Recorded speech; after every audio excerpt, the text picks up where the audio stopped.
अली और बिलाल एक दिन जंगल की सैर को निकले।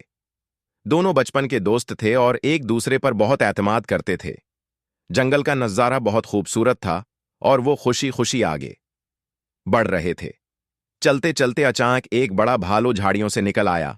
वो दोनों खौफजदा हो गए। अली तेज और होशियार था। उसने फौरन करीब मौजूद एक दरख्त पर चढ़कर अपनी जान बचा ली। मगर बिलाल बेचारा दरख्त पर चढ़ना नहीं जानता था।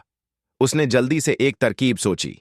बिलाल ने सुना था कि भालू मुर्दा इंसान को नुकसान नहीं पहुंचाता, इसलिए वो फौरन जमीन पर लेट गया और सांस रोक ली। भालू करीब आया, उसे सूंघा और कुछ देर के लिए उसके कान के पास अपना मुना ले जाकर कुछ सरगोशी की, फिर चला गया। अली ने यह मंजर दरख्त से देखा और जब भालू चला गया तो नीचे आकर हुंसते हुए बिलाल से बोला, यार, भालू तुम्हारे कान में क्या कह रहा था? बिलाल ने मुस्कुराकर जवाब दिया। भालू ने कहा कि सच्चे दोस्त वो होते हैं जो मुश्किल वक्त में साथ खड़े रहें, न कि अपनी जान बचाने के लिए दूसरों को मुसीबत में छोड़ दें। ये सुनकर अली शर्मिंदा हो गया और उसे एहसास हुआ कि हकीकी दोस्ती का मतलब क्या होता है।